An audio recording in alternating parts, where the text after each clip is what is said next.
इस साल जब अप्रैल में लोकसभा इलेक्शन शुरू हुए तो अंदाजा लगाया गया कि इस चुनाव में पूरे 1 लाख करोड़ रुपए खर्च हुए होंगे। इतने बड़े अमाउंट में कम से कम 14 चंद्रयान मिशन भेजे जा सकते हैं, 50 रफेल जेट खरीदे जा सकते हैं और 70 IIT बन सकते हैं। लेकिन प्रॉब्लम सिर्फ ये नहीं है, एक बड़ी प्रॉब्लम है कि अप्रैल का ये चुनाव जून तक चला। इसके कुछ ही महीनों बाद महाराष्ट्र और झारखंड में भी चुनाव हुए। अगले साल यानी 2025 में फिर से दिल्ली और बिहार में चुनाव होने हैं। यानी हर 4 से 5 महीनों में कहीं ना कहीं इलेक्शन होता है और टैक्स पेयर का पैसा पानी की तरह बहाया जाता है। इसीलिए सरकार ने हाल ही में 1 नेशन 1 इलेक्शन का फॉर्मूला दिया है, यानी कि सभी चुनाव, स्टेट असेंबली और लोकसभा के चुनाव एक साथ कराने का फॉर्मूला। इस बार के विंटर सेशन में इस बिल को रख दिया गया है। अब हमारा इतिहास हमें बताता है कि देश में पहले राज्यों की विधानसभा के चुनाव और केंद्र सरकार के लिए चुनाव एक साथ होते थे। तो फिर ऐसा क्या हुआ कि ये चुनाव अलग अलग होने लगे? ऐसा क्या हुआ कि चुनाव अब एक साथ नहीं होते हैं? इनके पीछे जिम्मेदार कारण कौन कौन से हैं?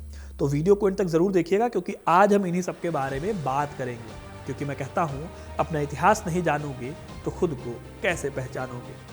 आगे बढ़े दोस्तों, उससे पहले ये रोडस्टर के स्वेटर आप ट्राई कर सकते हैं, जो कि काफी कंफर्टेबल भी है और स्टाइलिश भी। शॉप नाउ पर क्लिक करके आप डिस्काउंट भी पा सकते हैं। दोस्तों, 1 नेशन 1 इलेक्शन कोई नया प्रोसेस नहीं है। आज भले ही हर कुछ महीनों में चुनाव का शोर बढ़ जाता है, हमारे देश में एक समय ऐसा भी था जब ना सिर्फ चुनाव एक दिन होता था, बल्कि हर चुनाव में वोटों की गिनती भी एक ही दिन होती थी। जी हाँ, सही सुन रहे हैं आप। देखिए, 1952 से लेकर 1967 तक टोटल 3 चुनाव ऐसे हुए जहां पर सभी स्टेट्स के चुनाव लोकसभा इलेक्शंस के साथ होते थे। 1952 में जब देश के पहले चुनाव हुए तब तो बहुत बवाल भी मचा था। इस चुनाव में 17 करोड़ वोटर थे, जिन्हें 4000 से भी ज्यादा सीट्स पर अपने प्रतिनिधि चुनने थे। इन वोटर्स के लिए 2,40,000 पोलिंग बूथ बनाए गए, जहां पर काम करने के लिए 56 प्रिसाइडिंग ऑफिसर और 2,26,000 की पुलिस फोर्स लगाई गई। ये आज़ाद देश के पहले चुनाव थे जिसकी तारीफ भारत से लेकर विदेशी मीडिया तक ने की थी। लेकिन इसके बाद धीरे धीरे ऐसी चीजें होने लगी जिसने देश के इलेक्शंस की साइकिल को ध्वस्त कर दिया। वैसे तो 1957 और 1962 के चुनाव भी एक साथ कराए गए, लेकिन 1957 यानी दूसरे लोकसभा चुनावों में एक ऐसी गलती हुई जिसने देश में सरकारों को गिराने की ताकत का एहसास केंद्र सरकारों को दे दिया। असल में हुआ ये कि हर राज्य में जीतने वाली कांग्रेस पार्टी 1957 में केरल के विधानसभा चुनाव में हार गई। इसकी जगह पर केरल में कम्युनिस्ट सरकार बनी। हालांकि पूर्ण बहुमत नहीं था कम्युनिस्ट पार्टी के पास, लेकिन सत्ता में आते ही सरकार ने कम्युनिस्ट आइडियोलॉजी के सपोर्ट वाले फैसले लेने शुरू कर दिए। इन्हीं में से एक फैसला था एजुकेशन बिल। इस बिल में प्राइवेट स्कूल और कॉलेजों में काम करने वाले टीचर्स को बेहतर पैसा और इंतजाम मिलने की बात थी। लेकिन इससे कई स्कूल देखने वाले कैथोलिक चर्च और यहाँ तक कि बहुत ज़्यादा जो रिच थे नायर समुदाय, वो सब नाराज हो गए। इनको लगा कि मुख्यमंत्री इनके अधिकार को खत्म कर रहे हैं। इस नाराजगी का फायदा उठाकर कांग्रेस पार्टी के कार्यकर्ताओं ने सरकार को गिराने में एड़ी चोटी का जोर लगा दिया। इसी बीच इन पार्टी वर्कर्स को सपोर्ट मिल गया इंदिरा गांधी का, जिसके चलते 1959 में केरल की सरकार गिर गई। अब केरल साइमल्टेनियस इलेक्शन की उस लिस्ट से बाहर हो गया। इसके बाद 1960 में केरल में चुनाव हुए, फिर 1965 में चुनाव हुए। 1965 के चुनाव में केरल में किसी पार्टी को बहुमत नहीं मिला, इसलिए 2 साल बाद 1967 में फिर से केरल वापस उस साइकिल में आ गया जहां पर देश के सभी चुनाव एक साथ कराए गए। इसलिए मोटे तौर पर माना जाता है कि देश के पहले 3 चुनाव एक साथ हुए थे। वहीं केरल में राष्ट्रपति शासन यानी indirect control of central government लगा दिया गया। इससे यह हुआ कि पीएम इंदिरा गांधी ने बड़े पैमाने पर राष्ट्रपति शासन के नियम का मिसयूज करना शुरू किया। जो सरकार उनके हिसाब से नहीं चलती थी उसे या तो गिरा दिया जाता था या फिर राष्ट्रपति शासन लगा दिया जाता था। इसका रिजल्ट ये हुआ कि केरल की तरह ही धीरे धीरे बाकी राज्य भी इलेक्शन के रेगुलर साइकिल से बाहर निकलने लगे। आलम यह हो गया कि जहां कभी एक बार में सारे चुनाव होते थे, वहीं अब महीने बदलते ही चुनाव सिर पर आने लगे। इंदिरा गांधी के टाइम पर जितनी बार राष्ट्रपति शासन लगाया गया, उतनी बार किसी भी प्राइम मिनिस्टर के टाइम पर नहीं हुआ। एक आंकड़ा कहता है कि 1975 से 1987 यानी सिर्फ 12 साल में टोटल 39 बार अलग अलग स्टेट्स में राष्ट्रपति शासन लगाया गया। इसी दौर पे जब देश में सरकारों को गिराया जा रहा था और एक ही स्टेट में बार बार इलेक्शन हो रहे थे, तब इलेक्शन कमीशन को इसमें दिक्कत दिखी। 1983 में इलेक्शन कमीशन ने अपनी रिपोर्ट में एक साथ इलेक्शन कराने की बात कही। इस रिपोर्ट में कहा गया था कि बहुत ज़रूरी है कि जैसे 1967 तक इलेक्शंस एक साथ हुए हैं वैसे ही इलेक्शंस फिर से हों ताकि खर्चों को कम किया जा सके। लेकिन इस रिपोर्ट पर बहुत ज़्यादा बात नहीं हुई और जो मैंने आपको पहले ही बताया था, इलेक्शन पर इलेक्शन होते रहे। फाइनली 16 साल बाद जस्टिस बीपी जीवन रेड्डी की अध्यक्षता में कमेटी बनती है। ये वन नेशन वन इलेक्शन को लेकर अब तक की सबसे बड़ी रिपोर्ट थी। इसमें डिटेल में एक एक बात बताई गई थी। जस्टिस बीपी जीवन रेड्डी को तो ये तक मानना था कि अगर वन नेशन वन इलेक्शन नहीं होगा तो लोग इंडिया में पार्लियामेंट्री यानी संसदीय चुनाव की जगह अमेरिका और ब्राजील की तरह प्रेसिडेंशियल इलेक्शन की डिमांड करने लगेंगे। उस टाइम पर इस रिपोर्ट को लेकर खूब बात हुई, खूब बहस हुई, लेकिन कोई काम नहीं हो पाया। इसके बाद अटल बिहारी वाजपेयी इस देश के पीएम बने और बाद में कांग्रेस की सरकार 2014 तक रही, लेकिन वन नेशन वन इलेक्शन कोई बड़ा मुद्दा नहीं बन पाया। फिर 2014 में सरकार बदलते ही दोबारा वन नेशन वन इलेक्शन पर बहस छिड़ी। अगले साल 2015 में एक बार फिर से एक कमेटी बनाई गई। इसमें बार बार इलेक्शंस की वजह से होने वाले नुकसानों को हाईलाइट किया गया, लेकिन 3 साल के लिए यह मुद्दा फिर से ठंडे बस्ते में चला गया।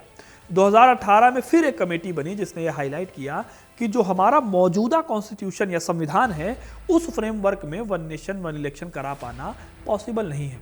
इसके लिए संविधान में तो बदलाव करने ही पड़ेंगे, साथ ही पीपुल्स रिप्रेजेंटेशन एक्ट 1951 में भी बहुत सारे चेंजेस लाने पड़ेंगे। फिर वन नेशन वन इलेक्शन का मुद्दा ठंडा पड़ता नजर आ रहा था, लेकिन इसके बाद एक्स प्रेसिडेंट रामनाथ कोविंद की अध्यक्षता में एक और कमेटी बनाई गई। इस कमेटी के आधार पर विंटर सेशन में यानी अभी कानून मंत्री अर्जुन राम मेघवाल ने इसे लोकसभा पटल पर वन नेशन वन इलेक्शन का बिल रखा है। लेकिन ये रास्ता दोस्तों इतना आसान भी नहीं है।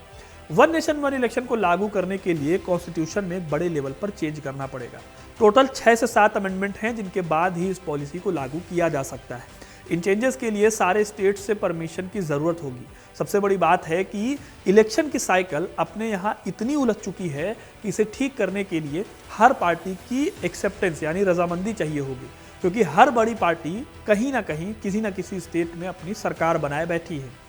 देखा जाए तो वन नेशन वन इलेक्शन के पीछे कई तरह की दलीलें दी जाती हैं। चुनावी खर्च को इसका सबसे बड़ा कारण बताया जाता है।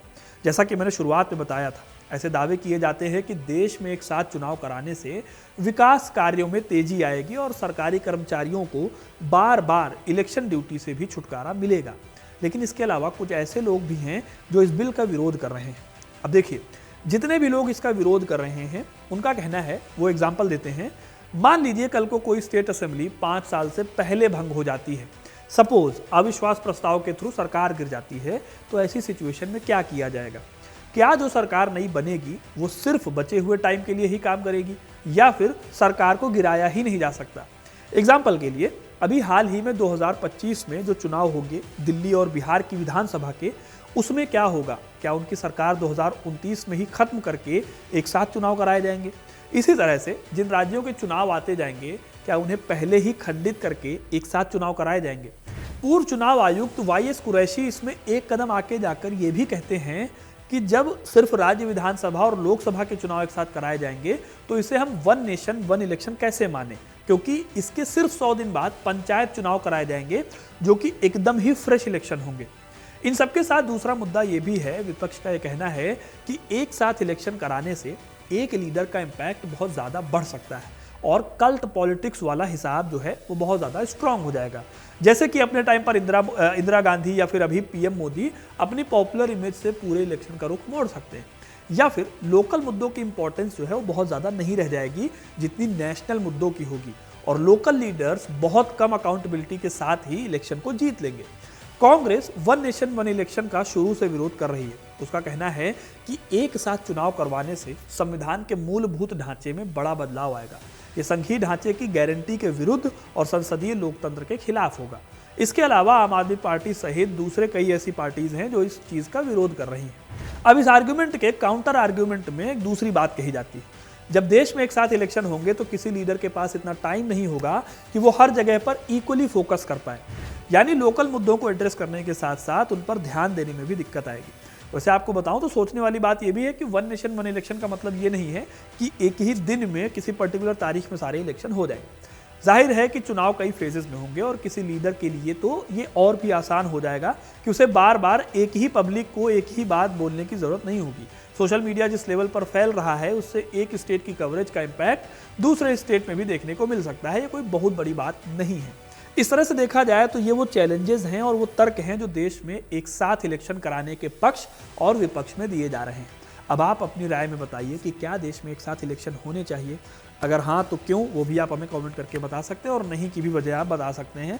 कमेंट में अपनी राय जरूर दीजिएगा। वीडियो को लाइक और शेयर करना ना भूलें, और ऐसी इंटरेस्टिंग कहानियों के लिए, इतिहास से जुड़े रहने के लिए हिस्ट्री कनेक्ट को सब्सक्राइब जरूर करें। धन्यवाद।